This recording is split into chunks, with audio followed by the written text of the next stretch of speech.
beat me up emotionally. Like, I loved it. Sometimes you just want a horny book that you know would make you feel good about yourself. TikTok has changed me this year.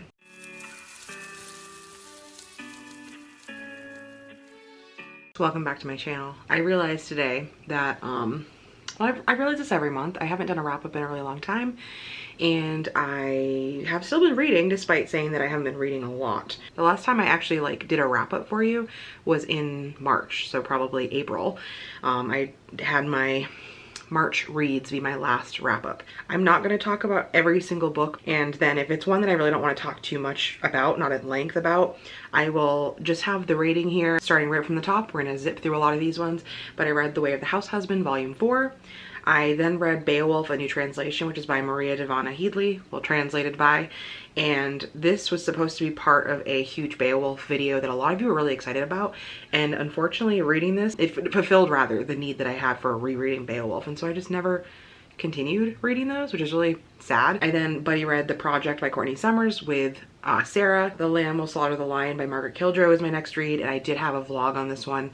Sage had got this for me and it was amazing. Then I read Crazy Stupid Bromance by Alyssa K. Adams. I also read volumes 1 and 2 of Gigant. I read The Year of the Witching by Alexis Henderson and Full Disclosure by Cameron Garrett, which was a buddy read with Michaela, and I did a vlog where I read those and I liked them both a lot. And then I did a whole bunch of like short story novella collection things. I did a 24-hour reading vlog where I did all of these, so I'm not going to talk about them, but there was Beyond the Dragon's Gate by Yoon Ha Lee, The Girlfriend's Guide to Gods by Maria Devana Headley, Into the Grey by Margaret Killjoy, and then I also read A Map to the Sun by Sloan Long, The Hole by Hai Young Pyun, and Their Troublesome Crush by Zan West, and Sherlock Frankenstein and the Legion of Evil. I also read Convenience Store Woman by Sayaka Murata. That was all of April. In May, I read Uzumaki by Junji Ito, and I didn't buy it. I like read the individual volumes, so there was actually 3 volumes of that, and it was a great time, and I understand now why like Uzumaki is definitely his most recognized, I guess, important piece. And I listened to Dude in Distress by Helena Hunting.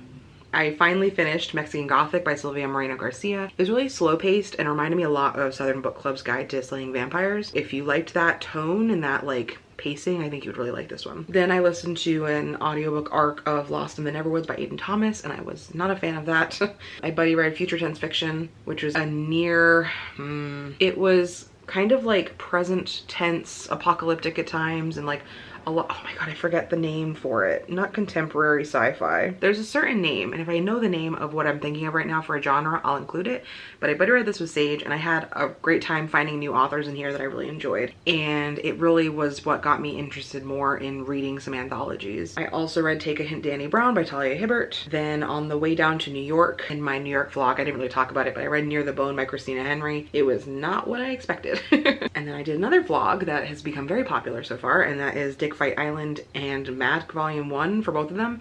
And I did a like should you read yaoi BL manga video where my poor little heart, I was just so many penises. There's so many penises in that video, and well, in the manga there was no penises in that video, but I had such a great time, and it really opened my eyes to the fact that I really like to read BL manga. Things have progressed. You'll see some more in a couple months here. And then that was it for May. In June, I finished The Echo Wife by Sarah Gailey, and it did not disappoint. I really like Sarah Gailey as an author. This was totally different than Upright Women Wanted. I also started to lapse back into giving things star ratings, so I can tell you those for a little bit here. And then for Spooky Bitches Book Club, we read Confessions by Kane Minato.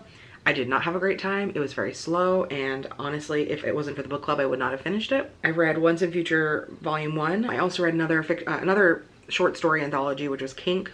This was all about like sexual experiences and just interesting sex stories. I also read Raybearer by Jordan Afuico, and I read this with Sarah Sage and Michaela. I think one of them might not have finished it though, but it was amazing. Something about it really reminded me of the 5th season, like that same kind of vibe. Then I read Once and Future Volume 2.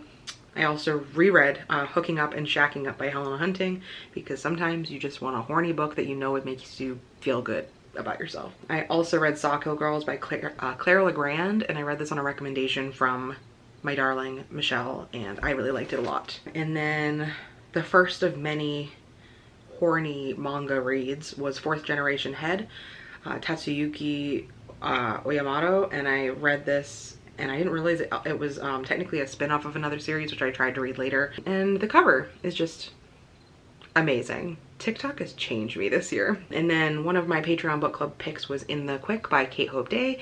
I had a really good time with this, and I actually really loved this book, but I know that not everyone did. I think Sage wasn't really a big fan of it, but I had a lot of fun. It was spacey and a little bit scary, and the claustrophobia spacey thing, I loved it. Growing Things and Other Stories, which is a Paul Tremblay short story collection. I didn't realize how many of those were bunched together, but I love Paul Tremblay, and I felt like this was really cool. A lot of the ones that I liked in here were the ones specifically based in New England and New Hampshire, Maine kind of area, because that's where I am, and Paul Tremblay is local to Massachusetts, so it was cool to see my own kind of area in there. And one of those stories was actually based in a town like directly next to my hometown, so that was even creepier. Back to horny manga, I had Fire in His Fingertips volumes 1 and 2, and I believe these were recommended or at least mentioned by Tamika from Library of Tomes. And then I read Gideon the Ninth by Tamsin Muir, and I read this with Michelle, and that reading experience was such a trip. And then I read some more Junji Ito. I read Fragments of Horror, and I read Love Sickness. I also read Survivor Song by Paul Tremblay, which I think gets a really bad rap. Like, everybody talks about how it's really insular and how it doesn't happen. Like, everything that happens in the book is within the description of the book. But I felt like it was really good still. Like, I love a good active apocalyptic event virus book. And then I read some more horny manga. I read Jealousy volume 1 and 2. These were the prequels technically to that fourth generation Head series. After Jealousy, I read The Only Good Indians by Stephen Graham Jones. I listened to this as an audiobook, and I feel like it helped a lot in my experience of this one, just because it was kind of slow paced, and I feel like the horror was very like, it was like patches, like these little bundles of horror throughout the book. Then I read Winter Counts by David Heska Wambley Whedon, and I loved that book so much. I think I listened to the audiobook in only a few days. I believe I buddy read this with Geraldine. And then I read The Deep by Nick Cutter, and it really solidified the fact that Nick Cutter is fucked up.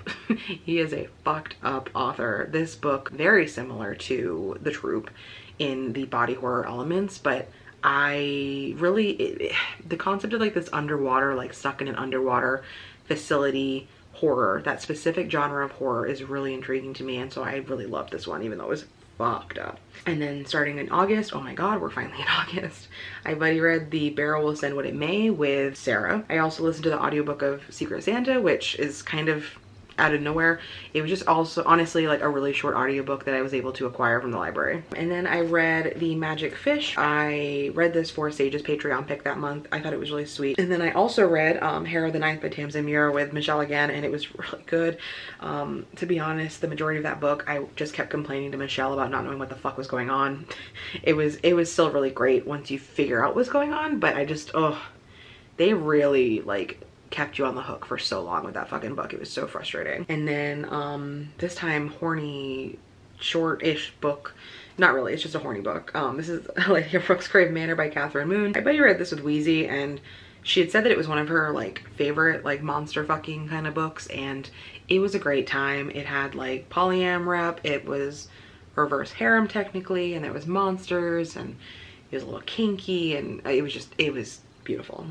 Right Back Down was Yellow Jessamine by Caitlin Starling. I read this for our Patreon buddy read pick, and it was just fine. And then read Censor by Junji Ito, which is actually like a new release. It just came out in August. I really liked that one. It was very creepy, and it reminded me a lot of Uzumaki. And then I buddy read Phoenix Extravagant by Yoon Ha Lee, and I buddy read this with Sarah. And this was one that somebody recommended when we were doing one of our live streams. It had to do with a mech dragon, and it had a lot more politics than I was expecting, but I still thought it was really cool, and I feel like the audiobook really did the dragon dirty, making it sound like an old witch from a Disney movie, but it was still a really good time. I read The Way of the House Husband Volume 5. Then there was Things Have Gotten Worse Since We Last Spoke by Eric LaRocca, and this was our buddy read pick for last month. And I was ready for it to be really fucked up, because everybody kept talking about how disturbing it was and how messed up, and it really went there, and talking about like chat rooms and things. And granted, like the chat room aspect was really spot on. It was pretty dark, but it wasn't like the worst thing I've ever read, which might just speak more to myself.